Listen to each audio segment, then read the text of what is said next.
Buenos días y bendiciones. Damos gracias a Dios por esta oportunidad que me permite de compartir con ustedes lo que es esta tercera clase de introducción al Nuevo Testamento. Y en esta sesión, que es la número 3, estaremos estudiando los evangelios de Mateo, Marcos y Lucas. Una jornada a través del Nuevo Testamento, en la cual también estaremos viendo los capítulos 8 al 13 de Marcos y 1 al 3 de Mateo, y también estaremos viendo Lucas 8 y 9. En Marcos 1, capítulo 1, del 1 al 3, describe lo que es el comienzo del Evangelio de Marcos, presentando a Jesús como el Hijo de Dios y mencionando el ministerio de Juan el Bautista. Marcos 5, del 1 al 7, relata el encuentro de Jesús con un endemoniado en la región de Gerasa, o sea, de Gerasa. Bueno, Jesús libera al hombre de los demonios quienes entran en una manada de cerdo. En Lucas capítulo 8, del 1 al 9, describe a Jesús viajando con sus discípulos y mujeres que le estaban ayudando. También se introduce la parábola del sembrador. En Lucas 8, 10 explica el propósito de la parábola mencionada, que algunos no entenderán el mensaje del reino de Dios. Vemos que los tres primeros evangelios fueron etiquetados por vez primera como evangelio sinótico por un letrado bíblico alemán llamado J. Greiber, y eso fue a finales del siglo XVIII. El adjetivo sinótico procede del griego signosis, que significa ver a la vez, y Greiber escogió la palabra por el alto de similitud entre Mateo, Marcos y Lucas en sus presentaciones del ministerio de Jesús. Estas similitudes de las estructuras, el contenido, pero además el tono, son evidentes incluso para los lectores no especializados, y no sirve para unir los tres primeros evangelios, sino que también sirve para separarlo del evangelio de Juan, que no es un evangelio sinótico. Por ejemplo, Mateo presenta un recorrido a través del evangelio. De alguna manera ha preparado al lector para este recorrido subsiguiente a través de los otros textos de este curso. Uno también puede ver el evangelio o un texto dado desde una variedad de dimensiones. En primer lugar, se analizará el contenido, la estructura y los énfasis teológicos. Un segundo es que se verá también lo que es el lugar del libro en el canon. Y el tercero se dirigirá a lo que es la mirada hacia el contexto original, hacia sus primeros lectores. Entonces se investigará el contexto de la iglesia y cómo este libro ha impactado. Finalmente, en Mateo se contemplará el contexto pentecostal, tanto en la historia de la iglesia temprana como en lo que los libros estudiados tengan que decir al cristianismo contemporáneo. El Evangelio de Mateo fue muy claramente escrito a los judíos. El propósito de Mateo era presentar a Jesús como el heredero legítimo del rey David. Jesús es presentado como rey. La manera en que el Evangelio de Mateo se estructura ha llevado a algunos para que algunos lo puedan llamar el pequeño Pentateuco. La característica reales de Cristo, sus obras, su mensaje brillan a través de la obra de Mateo. Jesús también es presentado como el Mesías real. Él es de la familia de David y de la tribu de Judá. El cumplimiento de la profecía es muy importante para Mateo, sobre todo lo relacionado al linaje de Jesús. Hay también muchas profecías como en el capítulo 24 y 25 relacionada a Israel y a todo el pueblo en general. Consideraremos aquí el impacto que Roma y su cultura tuvieron sobre la figura como Agustín y Lutero, y cómo el Sermón de la Montaña influyó en Wesley y también en Dietrich Bonhoeffer. Allí también se mezclan testimonios como aquellos relacionados con Filemón, donde tanto el esclavo como el amo apelaron al valor del texto. El primer libro que aparece en el Nuevo Testamento es el Evangelio de Mateo. Este evangelio introduce tanto a los otros evangelios, Marcos, Lucas y Juan, y también introduce al mismo Nuevo Testamento. Se familiariza con lo que es, con el lector, con Jesucristo desde primera línea. El libro de la genealogía de Jesucristo comienza con el hijo de David, hijo de Abraham, en el capítulo 1, verso 1. Además, continúa enfocando sobre Jesús hasta las palabras finales de la gran comisión. Toda potestad me es dada, por tanto, y hacer discípulos a todas las naciones. El propósito del libro de Mateo se revela en la conclusión. En Mateo capítulo 28, 19 y 20, Jesús instruye a sus seguidores a que, número 1, hagan discípulos a todas las naciones. 2, lo bauticen en el nombre del Padre, del Hijo y del Espíritu Santo. Y 3, que les enseñen a guardar toda la cosa que Él había ordenado. Mateo es una especie de fórmula. Al final de cada uno de estos sermones hay eso que podría llamarse un marcador literario en el texto. Una frase que siempre aparece es: y cuando Jesús terminó estas palabras.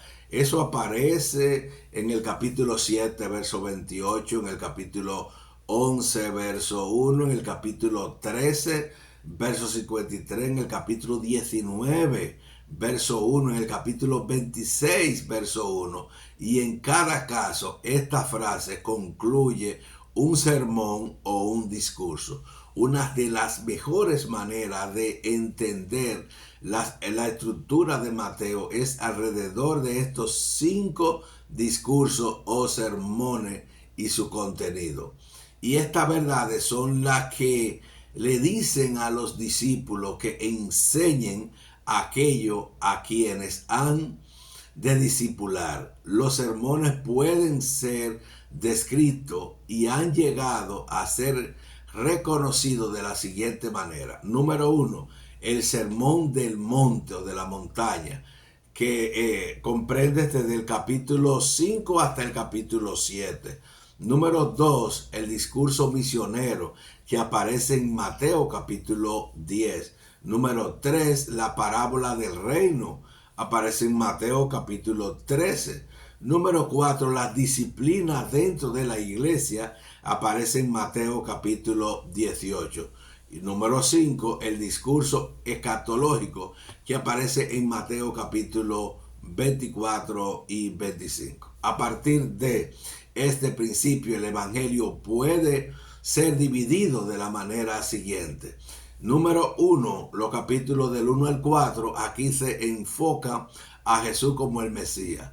Empiezan los capítulos 1 y 2, donde hay un énfasis en el nacimiento de Jesús. Uno puede definir esta sesión como Jesús es el Hijo de Dios, el Hijo de David. Cómo concebió, cómo fue concebido por el Espíritu Santo, el donde en la ciudad de David. Otro donde es que cómo llega el de la ciudad de David a Nazaret por dirección de Dios a través de una visita angelical. Los capítulos 3 y 4 enfocan en el ministerio de Juan el Bautista, el bautizador de Jesús, y su ministerio temprano. Número 2, eso fue la parte 1, en la división 2 están los capítulos del 5 al 7 que se enfocan en lo que es el Sermón del Monte. La tercera división es que los capítulos 8 y 9 se enfocan en los hechos del Mesías. El capítulo número 4 presenta el capítulo 10, donde el Señor presenta el gran discurso misionero. Número 5, los capítulos 11 y 12 consisten en varios hechos de Jesús. 6, el capítulo 13 contiene la parábola del reino. 7, el capítulo 13, 53 y el capítulo hasta el capítulo 17 es el camino de rechazo, de sufrimiento y de muerte. 8, en el capítulo 18 trata sobre las relaciones dentro del reino. 9, los capítulos 19 al 23 se enfocan sobre Jerusalén, el camino y la llegada y también la controversia. 10, en los capítulos 24 y 25 contienen el discurso escatológico. El enfoque de estos capítulos está en los tiempos del fin. No solo el fin de Jerusalén, sino también el fin del mundo. 11, en los capítulos 26 al capítulo 28 se detallan lo que es la pasión y la resurrección de Jesús. El Evangelio de Mateo se puede enfocar fácilmente entre muchos temas teológicos del libro. Los siguientes son los más prominentes. Número 1, Jesús es el Mesías. Jesús es el Mesías de los judíos que bendice todas las naciones como hijo de Abraham. Justicia. En los versículos 1 al 4 aparece el tema de la justicia. Cuando José descubre que María estaba embarazada, él decide divorciarse, rechazarla calladamente sin el beneficio de testigo. La justicia es un énfasis dominante cuando uno ve el sermón de la montaña. En particular, Jesús presenta la característica de los miembros del reino. Él habla de tener hambre y de tener sed de justicia. Él habla sobre la justicia que tenían los profetas. También presentan los milagros y exorcismo. En la extensión del texto que habla sobre todos los milagros que Jesús hace, también se ve el cumplimiento de las escrituras en Isaías, que él mismo tomó nuestras enfermedades y llevó nuestros dolores o nuestra dolencia. Eso aparece en Mateo 8:17. Esto se relaciona con lo que es la obra expiatoria de Jesús, su muerte expiatoria, los milagros que él hizo y los exorcismos son muy importantes en el Evangelio de Mateo. 4. Actividad misionera. A menudo se llama Gran Comisión. Está brevemente resumida en el capítulo 8, pero también se encuentran en el gran sermón misionero del capítulo 10. Aquí están presentes palabras sobre la autoridad que Jesús da a sus seguidores. Él indica a dónde ellos deben ir, cómo deben viajar y les advierte sobre la persecución que han de venir y a quien deben temer y a quien no deben temer. Este énfasis de la naturaleza del reino contiene una serie de parábolas sobre el reino.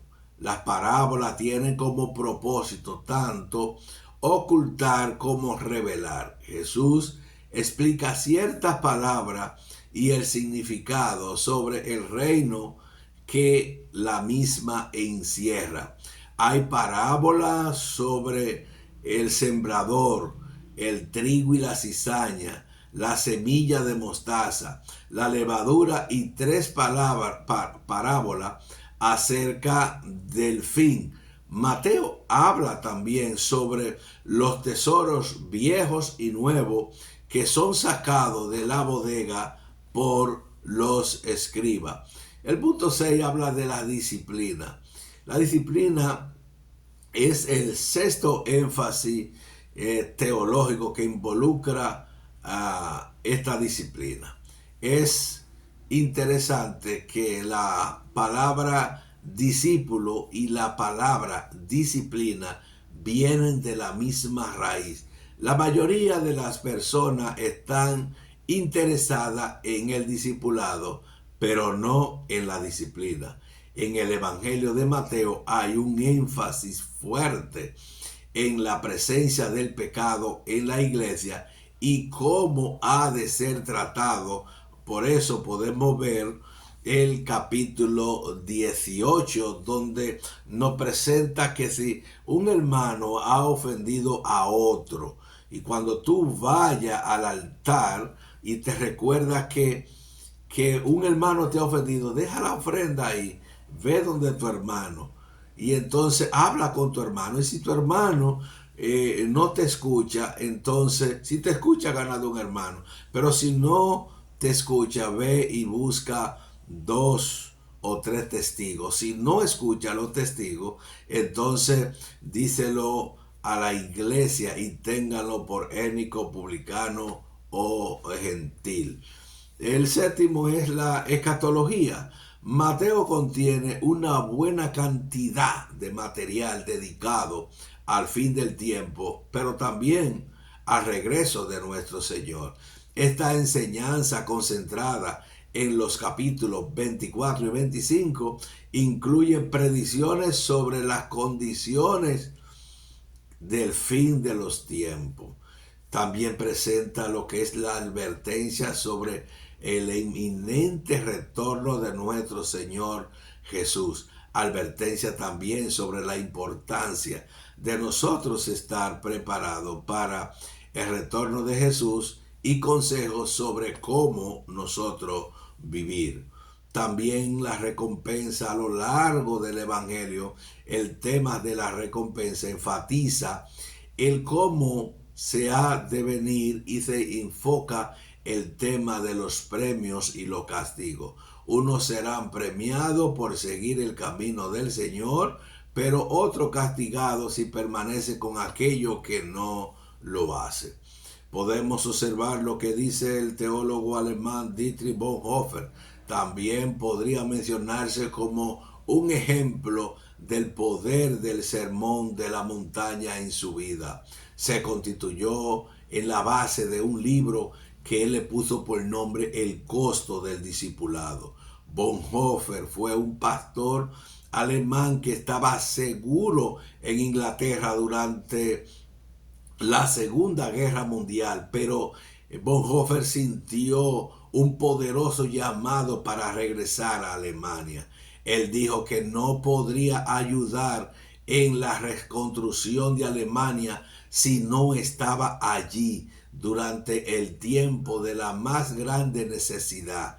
Bonhoeffer murió en un campo de concentración nazi como resultado de su propio esfuerzo por dirigir la oposición contra Adolfo Hitler. Y por eso tiene tanto valor este libro para nosotros hoy día, que él escribe como El costo del discipulado, y también nos habla en otro como La gracia cara y la gracia barata. Él estuvo involucrado en un intento de asesinar a Hitler, Bonhoeffer encontró en el Sermón de la Montaña un ancla que lo sostuvo firme durante este tiempo, y él buscó hacer realidad dicha demanda a pesar de su contexto demoníaco. En el Sermón de la Montaña también tuvo una extraordinaria influencia en Juan Wesley. No solo de hecho, él escribió una serie de sermones, sino que el Sermón de la Montaña se constituyó en una herramienta de discipulado poderosa para Juan Wesley. Mucho se conoce sobre la influencia del avivamiento wesleyano alrededor del mundo y su impacto en el pentecostalismo. El Evangelio de Mateo también ayudó a afirmar la visión de la iglesia sobre sí misma.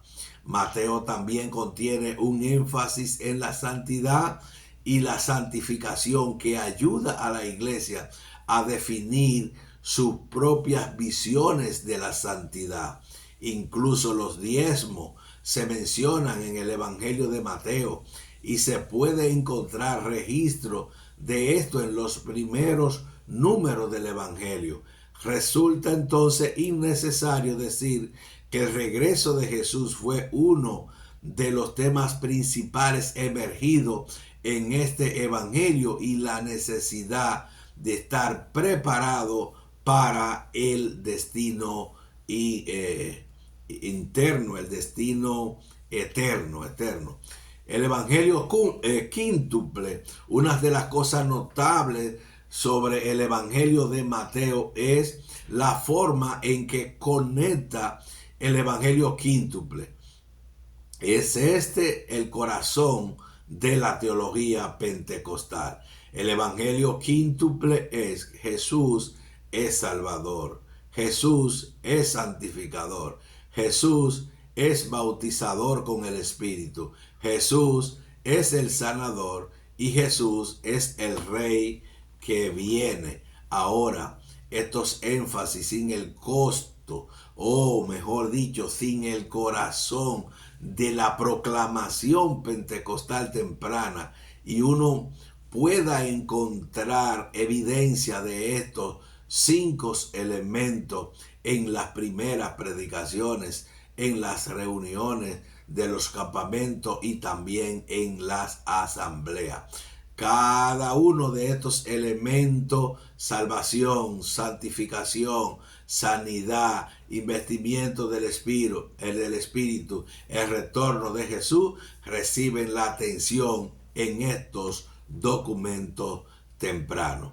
Este recorrido que hemos tenido a través del Evangelio de Mateo de alguna manera ha preparado al lector para los recorridos subsiguientes a través de otro texto de este curso. Uno también puede ver el Evangelio o un texto dado desde una variedad de dimensión. En primer lugar, se analizará el contenido, luego la estructura y también los énfasis teológicos. Segundo, se verá el lugar del libro en el canon.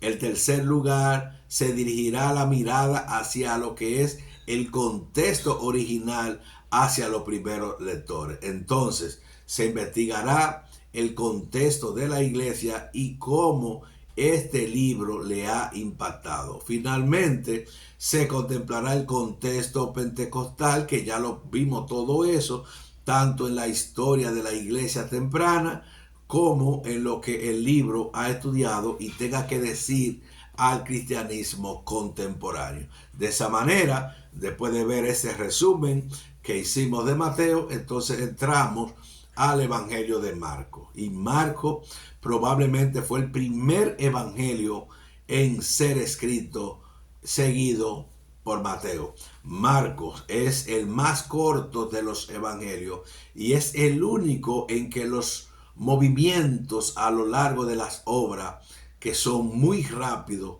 la palabra inmediatamente u otras que son sinónimas, ocurrirían 32 veces en los breves 16 capítulos que tiene este evangelio, ya que Marcos se mueve a un ritmo apresurado. A veces se lo ha llamado o se le ha llamado el evangelio del hombre de negocio.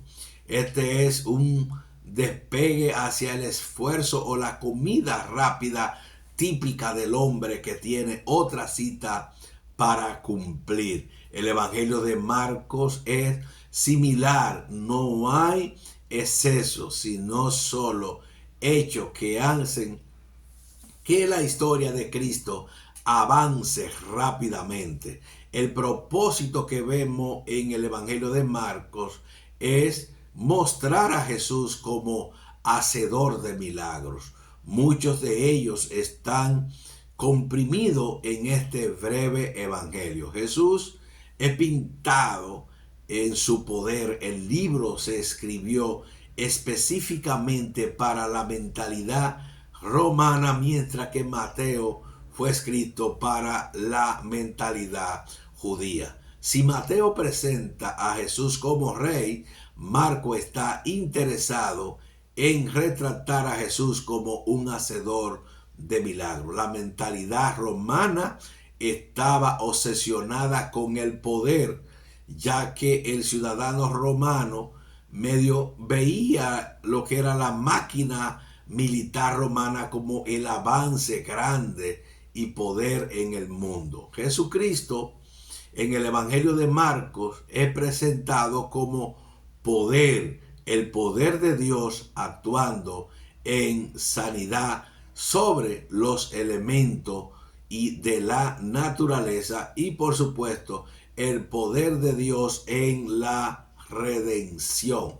Marco también presenta lo que son evidencias externas. Según la tradición cristiana externa, la tradición temprana, fue del Nuevo Testamento. El autor del segundo evangelio fue una persona conocida con el nombre de Marcos o Juan Marcos. Papía, uno de los padres de la iglesia temprana, dijo alrededor del año 120 después de Cristo que Marcos fue el autor del segundo evangelio. Los escritos de Papía se presentan en la obra de Eusebio. Eusebio era el historiador de la iglesia del siglo IV. Vimos las evidencias externas, pero en las evidencias internas, en Primera de Pedro capítulo 5:13 se lee: saludos de parte de la que está en Babilonia, escogida como ustedes, y también de mi hijo Marco. Eso lo leímos en la Nueva Versión Internacional. Y esto se presenta como evidencia interna, ya que Marco, el Evangelio de Marco, fue como copiado de Pedro. Pedro era como su mentor en el asunto de la escritura, de presentar este evangelio. Y esto implica una íntima conexión entre Marco y el discípulo Pedro. Además, muchos opinan que este es el mismo Marco que es conocido como Juan Marcos, y en varios otros pasajes de las escrituras él es conocido como el primo de Bernabé, según Colosenses 4:10, como el que viajó con Bernabé y Pablo en Hechos 12:25. También es conocido como la persona que siguió el camino junto con Bernabé, luego de la división que hubo entre él y Pablo, tal como se encuentra en Hechos 15:37 al 39. Esta es la evidencia interna del Nuevo Testamento respecto al Evangelio de Marcos. Su fecha, según la mayoría de los estudiosos, Marcos fue el primer evangelio, escribió entre los 4 evangelios: Mateo, Marcos, Lucas y Juan. Él escribe de primero, quizá por el contenido que fue más breve, solo 16 capítulos. La mayoría de los estudiosos lo fechan entre los años 70 después de Cristo. La audiencia que Marco le escribe, quizá el público de Marco era romano, como ya hemos dicho. Por consiguiente, ellos estaban poco familiarizados con lo que era la costumbre judía. Otros hechos importantes que dice algo sobre el público de Marco es que tradujo varias palabras aramea al griego. Por ejemplo, los siguientes pasajes ilustran este punto. Marcos 3:17, 5:41, 15:22 y finalmente el 15:34. Marcos recuerda las últimas palabras de Jesús en la cruz: Eloi, Eloi, lama sabactani. Entonces la traduce: Dios mío, ¿por qué me has desamparado? Marco también presenta temas prominentes. Hay numerosos temas que podían mencionarse dentro del Evangelio de Marcos. Sin embargo, para los propósitos de este estudio o de este curso, dos temas resaltan. En primer lugar, hay énfasis dentro del Evangelio de Marcos sobre el sufrimiento y la muerte de Jesús. El término evangelio viene de la palabra griega evangelion, que literalmente significa las buenas noticias.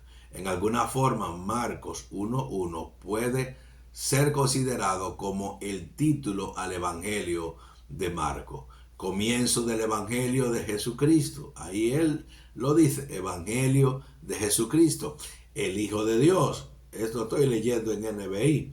Si esto es un título, entonces Marcos es el único que llamará a su narrativa evangelio. Viendo eso, pasaremos entonces a lo que es el tercer evangelio, que es Lucas. El evangelio de Lucas es de un carácter más general. Él describe a la mentalidad gentil para mostrar que Jesús no solo está interesado por la perspectiva judía de Mateo o por la perspectiva romana de Marcos, sino también por el mundo entero. Eso es lo que Lucas quiere presentar. El Evangelio de Lucas muy bien podría ser llamado, como de hecho muchos lo hacen, el Evangelio universal.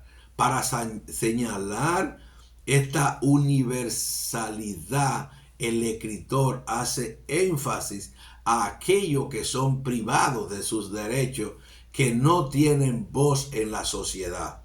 Por ejemplo, Lucas destaca a los niños, pero también destaca a las mujeres, a los enfermos, a los leprosos, a los samaritanos, a los publicanos, pero también a los pecadores.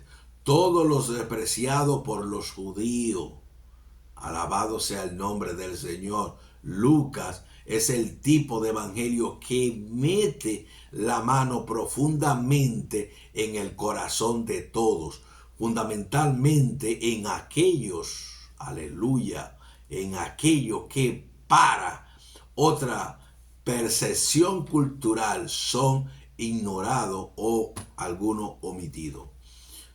En Lucas podemos ver la paternidad literaria. Hay dos maneras comunes de trabajar el problema de la autoría: la tradición externa y la tradición interna. Según la tradición externa, Marcio en el año 150 fue la primera persona en asociar el nombre de Lucas con el tercer evangelio. Muchos piensan que este Lucas fue el mismo mencionado por Pablo en Colosenses. Pablo dice: os saluda Lucas, el médico amado, y demás. Colosenses 4:12. Eso significa que el Lucas del Evangelio fue un médico. Además, basado en el estilo de la escritura, muchos estudiosos piensan que el autor del tercer evangelio fue una persona muy educada.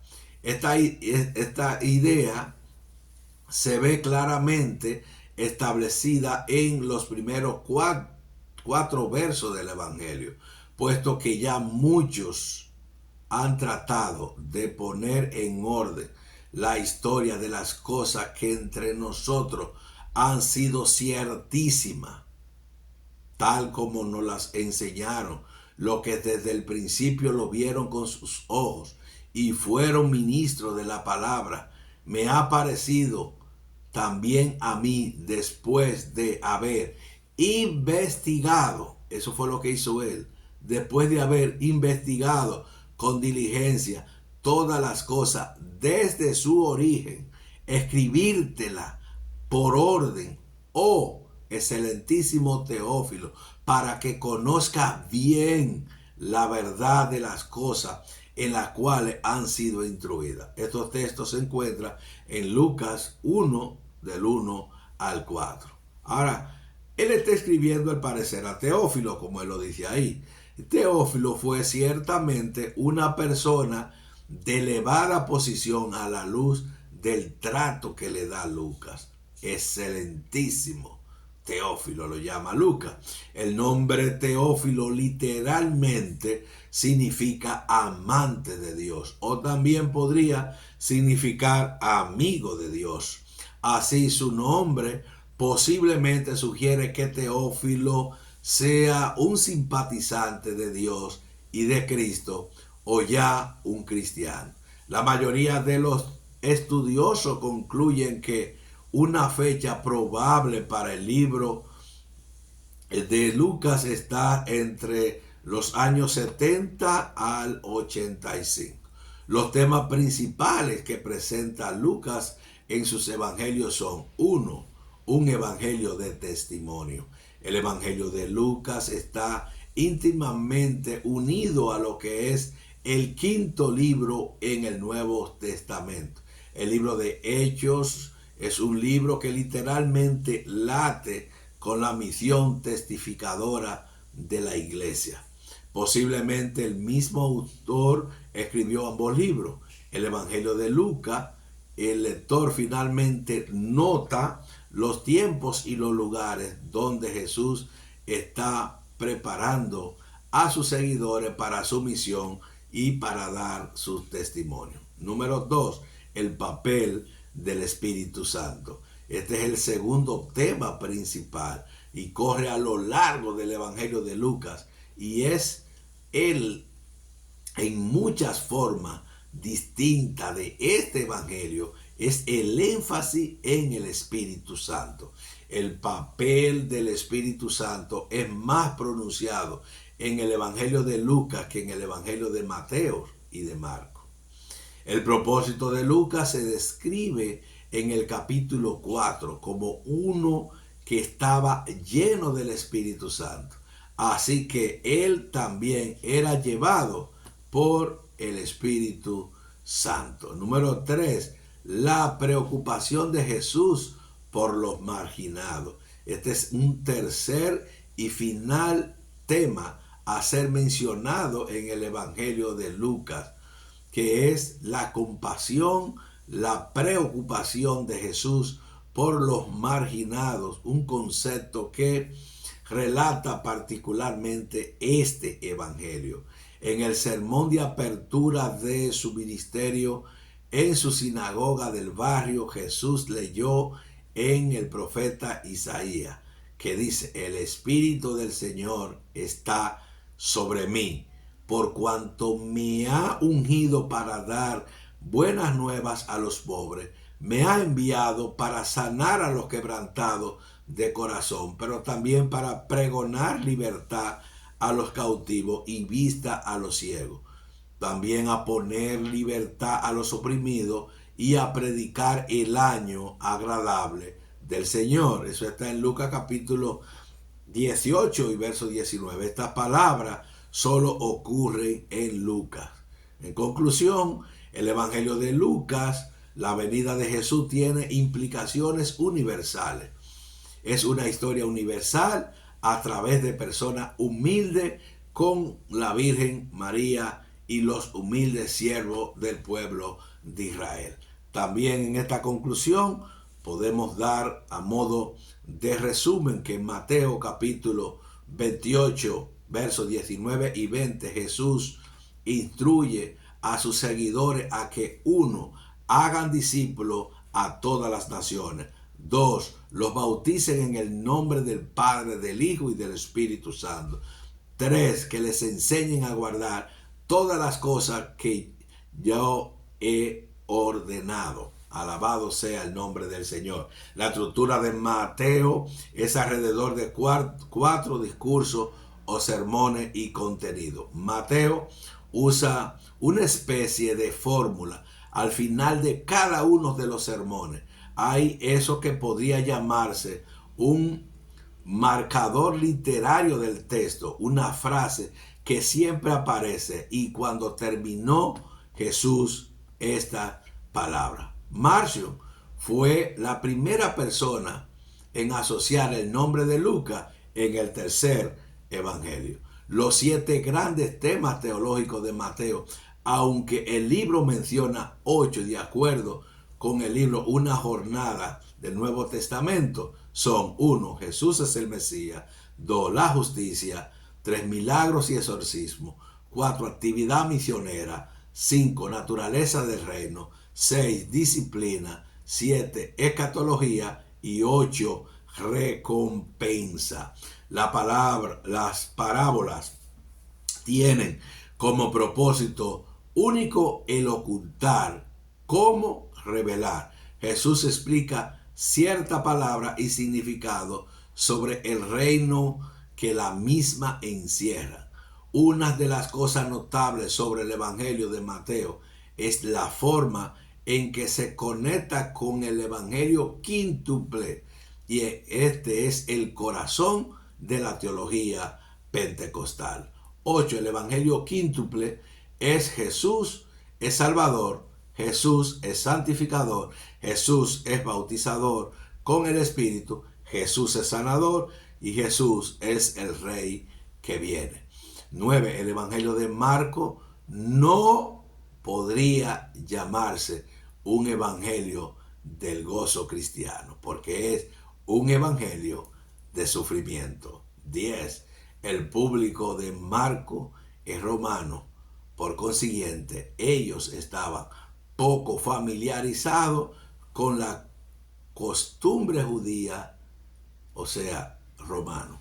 Los romanos no estaban familiarizados con la cultura judía. 11. Quizá Marco sintió que la única forma en que los seres humanos podrían entender verdaderamente que Jesús es el Hijo de Dios era el ver a Jesús en su muerte. 12.